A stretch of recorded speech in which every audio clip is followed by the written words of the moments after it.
Hey fam, it's your girl Miss Diva Trucker 43. I'm coming to you today because a lot of y'all reached out, a lot of females. This video is dedicated to the spouses and the women that's coming into trucking. I wanted to give you a couple of tips on what to be prepared for when you're coming out here. Some of y'all are starting school very soon. Some of y'all are already in school and about to finish and go out for your training. So I wanted to touch on some things that you need to look out for, especially if you're getting in this industry as a female, or if you're getting on a truck with your spouse, okay, or your significant other. If you don't have if you're not in school right now and you're thinking about getting your CDL, you want to start studying and looking at the CDL book, getting familiar with the permit test, because that's the first thing that you have to pass when you come out here. Deciding where you want to go to school. Some places, check with your local college to see if they offer truck driving courses at the college in your state. You want to try to find a program that is either tuition reimbursement or something that you don't have to come out of pocket for. You may want to check if you're eligible with your state. There are programs with the unemployment office that the state offers that will pay for your trucking for you if you qualify. So I think it's a WOC program or something like that. But check with the unemployment office to see if they offer any type of program that you may qualify for to get you in the trucking that you don't have to pay anything. Okay.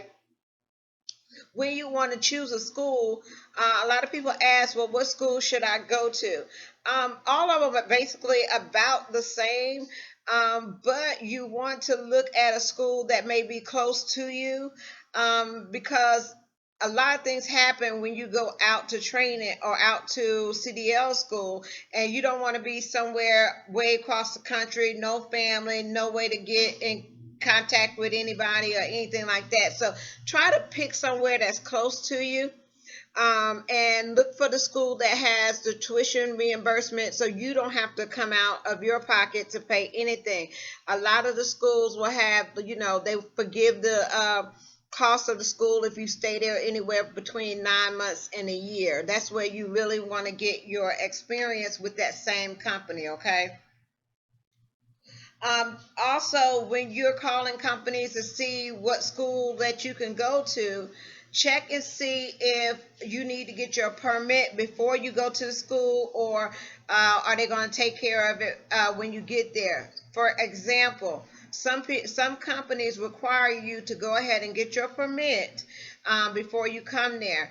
But if you're going to a company that's out of state, they may not take your permit from your state. So you want to make sure that you ask, will you be able to take my permit if I go ahead and take it before I come? The reason why you want to take your permit or be familiar with passing that test is because it will shorten your time while you're in school, okay? Not everybody passed the CDL permit test the first time. Okay, it took me about 3 times to pass that test. And then when I got my permit in Salt Lake City, Utah, I had to retake it all over again in Mississippi because KLLM did not take the permit from Salt Lake City. Okay, so you want to make sure that you get familiar with the CDL practice test before you come, because if not, it's going to extend your stay at CDL school. Okay, they say you can get your CDL in 14, 21 days or less. That's pending if you get your permit. Okay, prepare your family when you're leaving. When you're getting ready to leave out for school, make sure you prepare your family about how long you're going to be gone. In reality, you're probably going to be gone about 2 months, okay? Um, that's if everything is going okay. Like, you don't need no extra documents when you get to CDL school. You don't need any waivers, such as medical waivers, such as a sleep apnea. the machines, any glasses you may need. So those things may delay you in getting your permit and your license, right away. Okay, if you just float through everything, you're probably looking at about 2 months. Okay, but that's not the norm. A lot of times you're gonna either fail the permit test, okay, or you may fail the CDL driving test, the backing part of it. Once you get completed with each section, like your pre-trip, your permit, and you're doing all that, you go on to your next phase. Your next phase is where you're going to be doing your skills. Okay, you're going to be learning how to do your air brake test, actually doing it, physically doing it. You're going to learn how to back up that truck and how to maneuver it. You're going to learn how to shift. You want to, if you can, learn how to drive a manual shift, a manual truck. Okay, you will have the opportunity to get an automatic truck maybe later on in your career, but get that manual down. And the reason is because you may go somewhere and they only have manual trucks. Like right now, I'm in a manual truck that I'm purchasing, but if I didn't get that experience of learning how to do a manual, it would be really hard for me right now. Okay, so learn how to do that manual shift. You will prefer to learn that first. Okay, um, once you get your permit, okay, if you fail it, you're going to get down, you're going to get depressed, you're going to be like, I can't do this. I have people right now that's been in school. I have a person right now that's been in school for 2 months, 3 months, okay, and has passed the permit, but can't get the skills down for the CDL. You have people that go out for training and need extra time in training of driving a truck. So keep yourself encouraged. Find people around you that is going to motivate you to be able to pass that test. Sit down and study, okay? But the main thing is, no matter how long it takes you to pass that permit, that CDL test, put in the work and put in that time to make sure that you do that successfully. And because it's only going to benefit you, okay? The more times you do it, the better you will know it, okay? um, Once you get your permit, you're going to go out with a trainer. Okay, most of your big companies is going to require you to go out within 4 to 6 weeks with the trainer. Okay, do you have to, if you get a CDL, do you have to do all that? No, you can find an individual owner operator that can train you, somebody that has their own authority, somebody that has their own the insurance and all that kind of stuff, and they could train you one-on-one themselves. Okay, but that's kind of hard to find. So you would go to the bigger schools so you can get that proper training with them, and they're going to take you on the road. You may have some schools give you your driver's license before you go on the road for your training. Okay, some of them do not. Okay, I would rather, if it was me and you wanted my suggestion, I would want to have my CDL license before I went out for training. Okay, because if that training doesn't work out, you guys still may start the whole process over again. If you have your license, you just pick up where you left off. For example, you get your license at KLLM. It didn't work out at KLLM. You can go over to Night Transportation and pick up their training and be out on the road. Okay, without going through that whole process again. Okay. Once you are out there, you may get a male or a female trainer. Um, they may ask you, do you want a preference? If you have a preference of a female or a male trainer, a lot of times companies don't have a lot of female trainers. Okay, they are short on female trainers. So if you got 8 to 10 people that are women in your class, you may have to wait a while before you get trained. The object is to get out there and get it done. Any inappropriate behavior that you may experience out there because you're afraid of being with a male, you have to open your mouth and talk and say, look, this person is being inappropriate. I do not want to be on a truck with them. And don't be afraid to get another trainer. I have a person that got their CDL and was going out to training for 6 weeks. Okay, he has a disability, and the more he called me, he said, Miss Timmer, he said my trainer is calling me an idiot. He's calling me all kinds of inappropriate names, asking them, are you dumb? Are you stupid? You know, just making comments to you already frustrated with trying to learn everything, and just for somebody to try to humiliate you and make you feel less than, it's not appropriate. So you have to speak up for yourself. So don't be afraid that if I say something, I'm not going to be able to complete my training. Okay, that's the last thing that you need to worry about. You have to speak up, because if you don't speak up for yourself, nobody else is going to speak up for you. Okay, and then if you have a trainer that is bad, is inappropriate, that is, doing things that they shouldn't be doing, then you have to report those things, because you don't want that trainer to be training other people. Okay, so, and the company doesn't want that as well. Okay, they want to make sure that their trainers are out there doing the best job, because they do represent their company. Okay, so what I recommended for the individual that called me, even his wife called me and was like, Miss Tamara, this man is talking to him like, he's just trash, like, and it really became an issue. Not only does that cause problems on you, that causes problems on your family, because they're worried about you. They want to make sure that you're okay and you're not in any kind of situation. So the first thing I'm gonna tell you to do is call and report it. Okay, get off the truck. I got him off that, told him to get off that truck.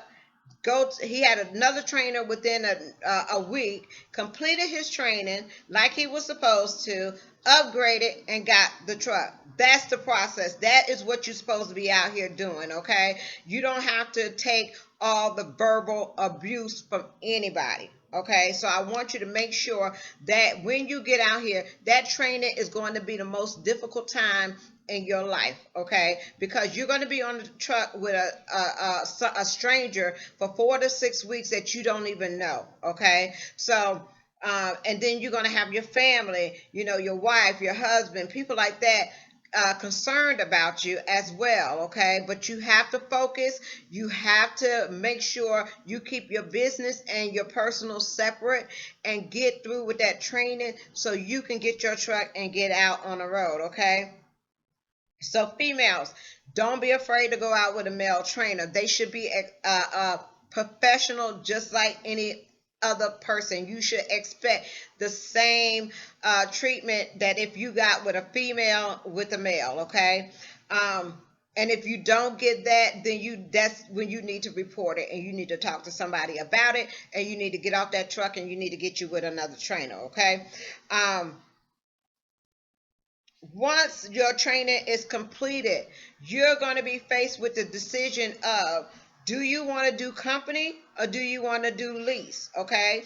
Now, if you're not familiar with a lease and business and taxes and all that kind of stuff, you may want to do company so you can learn your routes, so you can have the benefits. If you need insurance, it's there for you, and you can learn this industry a little bit more before you jump out and try to purchase a truck.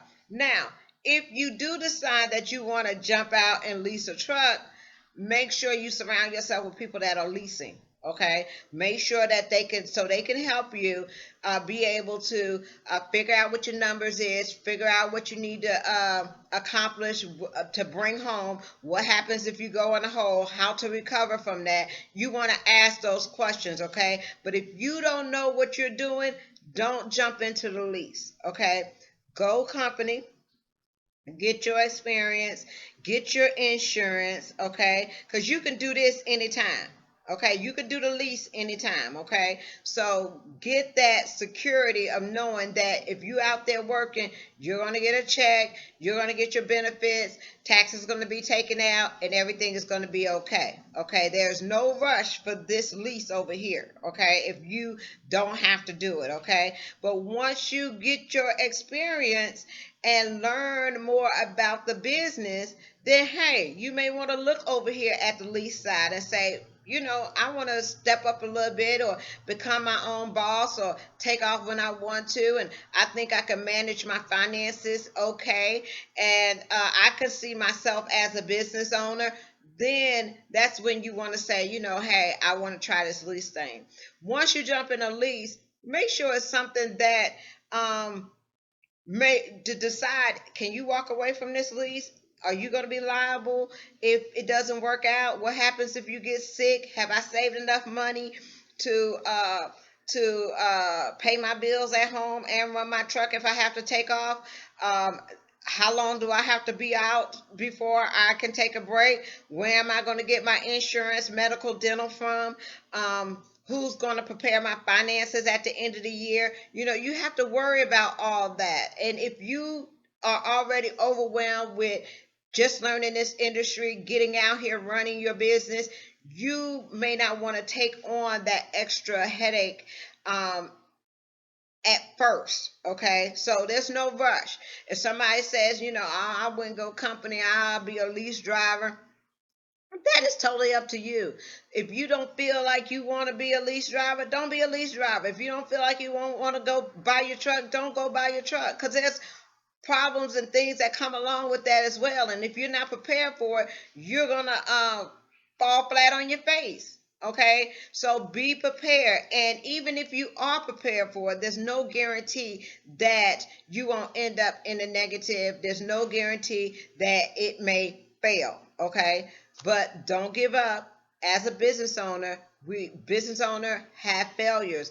You always be able to recoup, regroup, and do it again. That's all you can do, is to go ahead and do it again. You have people out here that own their trucks, don't have payments on their trucks. They have a breakdown. They owe $15,000 to get that truck fixed. What are they going to do?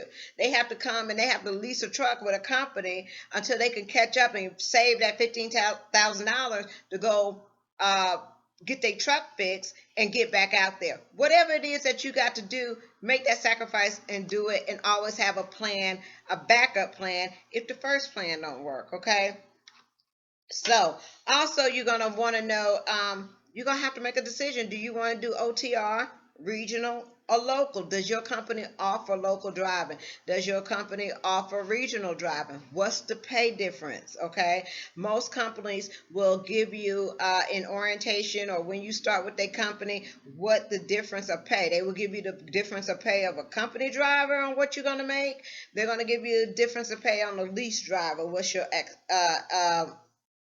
what are you going to normally make? Okay, a lot of times they do the average. Okay, are you going to be average, or are you going to be above average? Okay, um, but decide, do you want to do OTR? Do you want to do regional? Do you want to do local?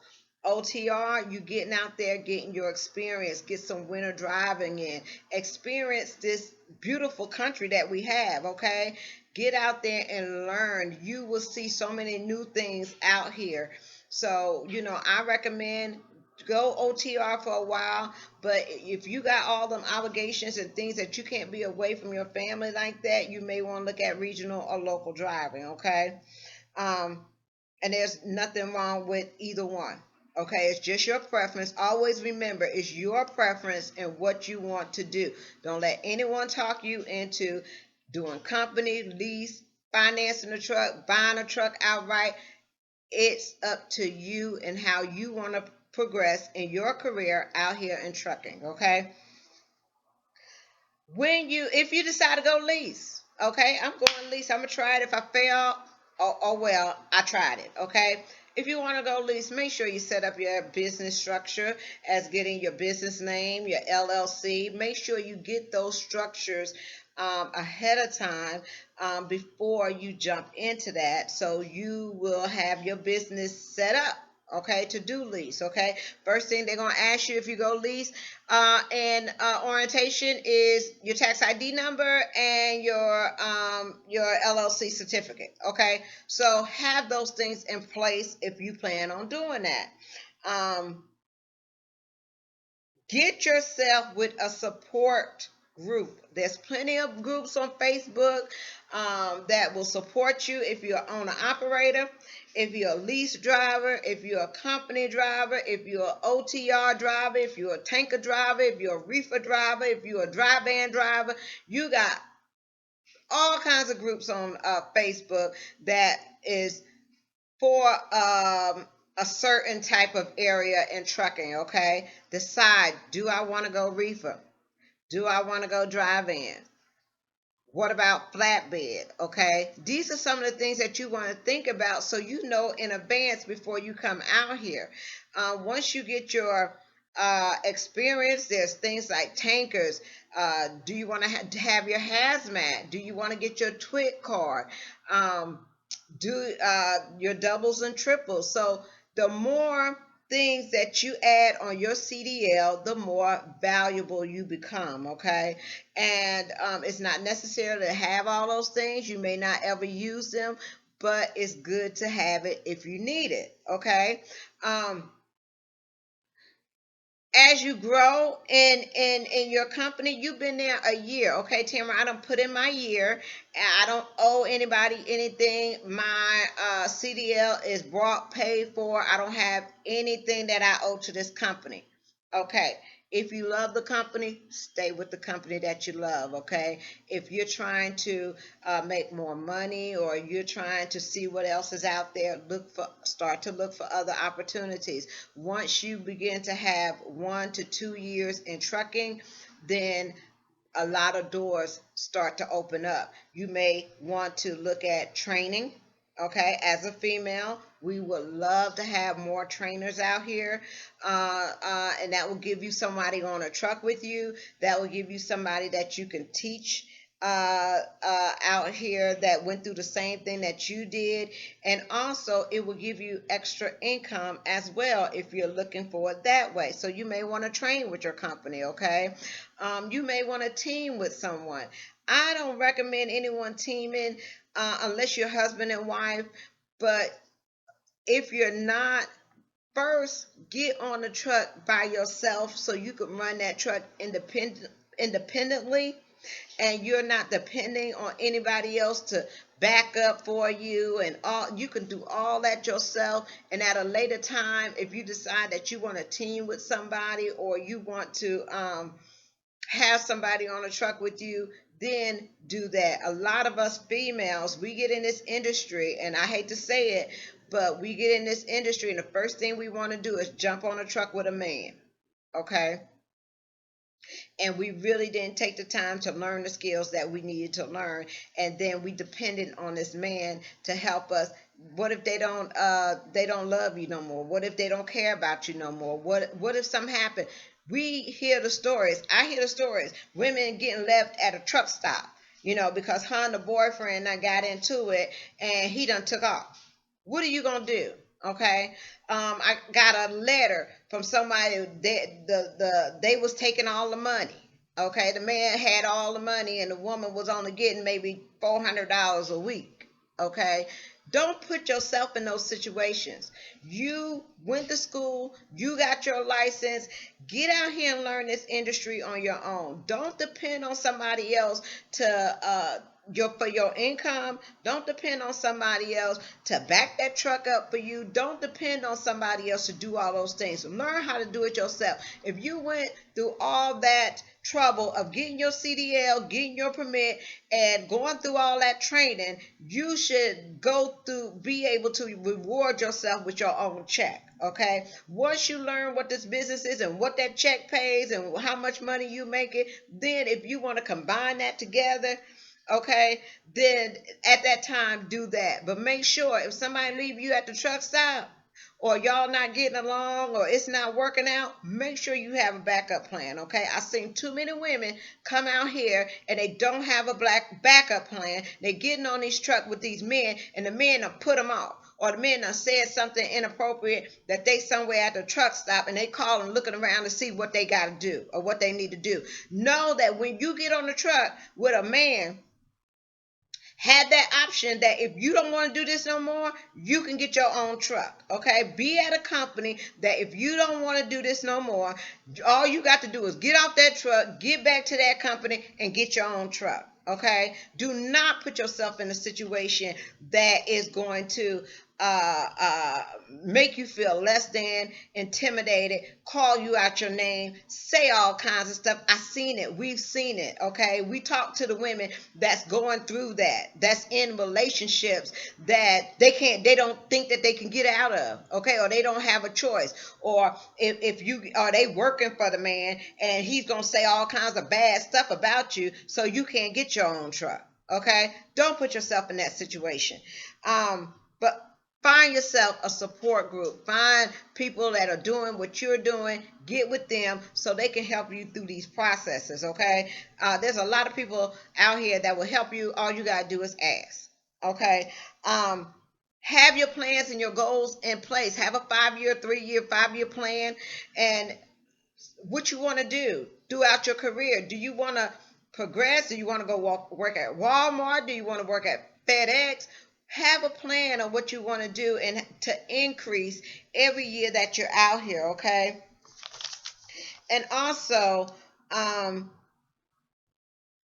you want to have an exit plan, okay? Once you get, say, I come in here, I'm gonna try this out. I got my truck, I'm running my truck, okay? If I decide to finance my truck, most likely I'll have it paid off in about 5 years. I'm just going to do that and have my truck and run under my own authority. Give me 1 second.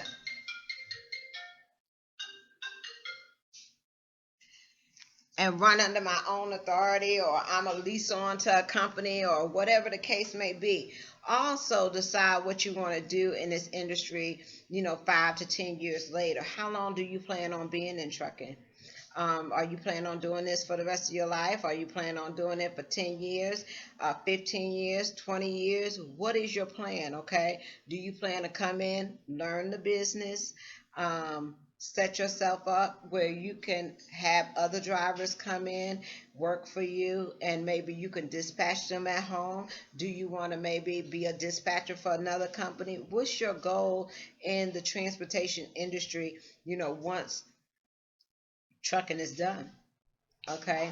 Always have a plan on if something happens to you, that you will be able to, if you get sick out here, if you get hurt out here, have a backup plan. Make sure you get those insurances in place so that you are not in a situation that you can't recover from. Okay, so ladies, I hope that I've answered some of your questions. You can always inbox me on Facebook, um, or we could put you in a support group, or we have groups out here that we could put you in to make sure that if you have any questions, we will be able to answer them for you. There's a lot of people out here. If you do decide to go on an operator, make sure that get with I think it's